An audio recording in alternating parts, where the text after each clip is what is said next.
I am an American woman who was born in the midst of America's heartland. I grew up just like any other girl, being fixated with the glamour of life in the big city. Eventually, I moved to Florida and onto South Beach of Miami, a hotspot for those seeking the glamorous life. Naturally, I did what most average Western girls do. I focused on my appearance and appeal, basing my self-worth on how much attention I got from others. I worked out rigorously and became a personal trainer, acquired an upscale waterfront residence, became a regular exhibiting beachgoer, and was able to attain a living in style kind of life. Years went by only to realize that my scale of self-fulfillment and happiness slid down the more I progressed in my feminine appeal. I was a slave to fashion. I was a hostage to my looks. As the gap continued to progressively widen between my self-fulfillment and lifestyle, I sought refuge in escapes from alcohol and parties to meditation, activism, and alternative religions, only to have the little gap widen to what seemed like a valley. I eventually realized it was all merely a painkiller rather than an effective remedy. As a feminist libertarian and an activist who was pursuing a better world for all, my path crossed with that of another activist who was already at the lead of indiscriminately furthering causes of reform and justice for all. I joined in the ongoing campaigns of my new mentor, which included at the time election reform and civil rights, among others. But most importantly, I learned that it only takes faith to see the world as one and to see the unity in creation. One day, I came across a book that is negatively stereotyped in the West, the Holy Quran. Up until that point, all I had associated with Islam was women covered in tents, wife beaters, harems, and a world of terrorism. I was first attracted by the style and approach of the Quran, and then intrigued by its outlook on existence, life, creation, and the relationship between creator and creation.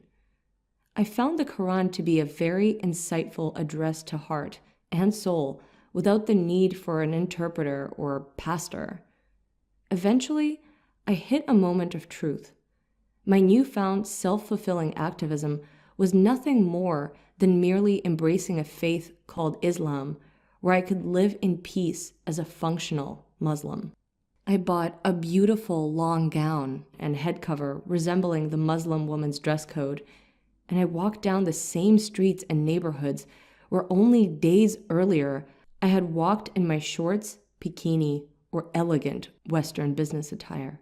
Although the people, the faces, and the shops were all the same, one thing was remarkably distinct: the peace at being a woman I experienced for the very first time.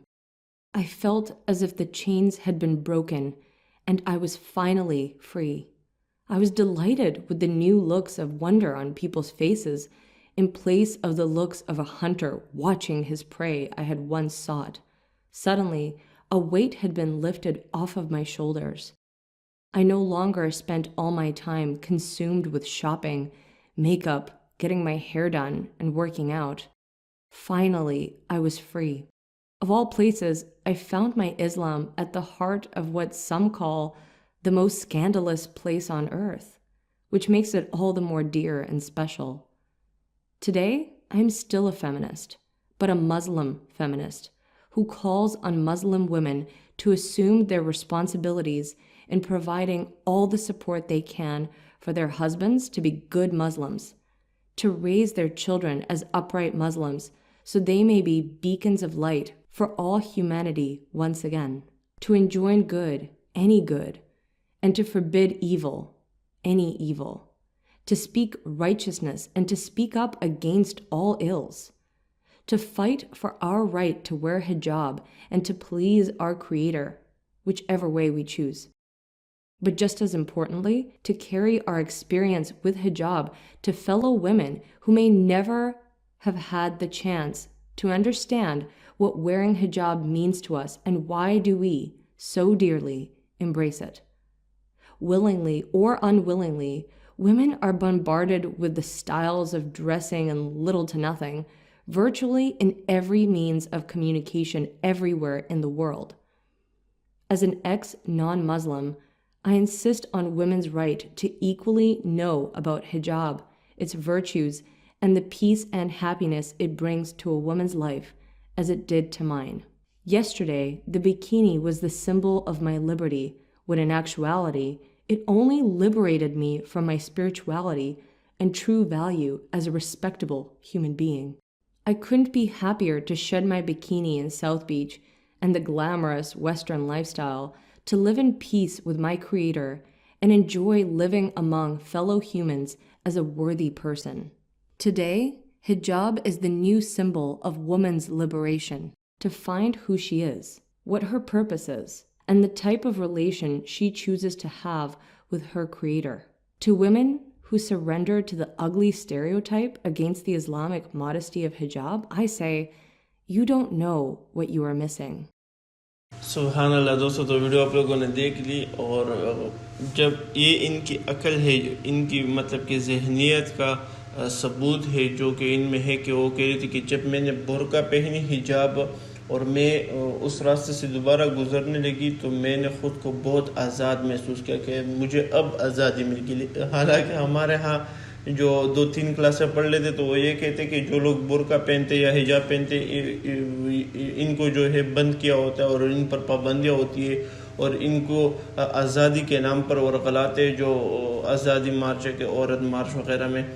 اور اس طرح دوسری بات جو انہوں نے کی، یہ تمام مسلمان بہنوں کے لیے بہت ہی ضروری ہے، جو انہوں نے کہا ہے کہ جو مسلمان عورتیں اپنا حجاب اتارتی ہے، اپنا پردہ کرنا چھوڑ دیتی، تو ان کو معلوم نہیں، ان کو علم نہیں ہے کہ وہ کتنی قیمتی سرمایہ کھو رہی ہے. تو یہ ایک مسلمان عورت کی باتیں ہوتی یا ایک مسلمان عالم دین کی باتیں ہوتی تو پھر بھی ہم کہتے کہ یہ تو مطلب کہ شروع سے ایسا ہی کہہ رہے ہیں. لیکن یہ ایک ایسی عورت کی کہانی ہے جو کہ پہلے بکنی پہنتی تھی اور اب حجاب. تو ان کا ایکسپیرینس ہے اور مطلب کہ ان کی بات یہ جھوٹ تو ہے نہیں، سچ ہے اور حقیقت بھی یہی ہے. لیکن یہی بات اگر کوئی مولوی کہے تو اس پر کوئی بھی اعتبار نہیں کرتا. لیکن انشاءاللہ اس بہن کی ویڈیو سے کافی زیادہ لوگوں کو انشاءاللہ اصلاح ملے گی اور کافی زیادہ بہنوں کی اصلاح ہوگی، اور مجھے تو بہت زیادہ پسند آئی. اس کے بارے میں آپ کیا سمجھتے؟ اپنی قیمتی رائے مجھے کمنٹ کے ذریعے ضرور بتائیں. والسلام.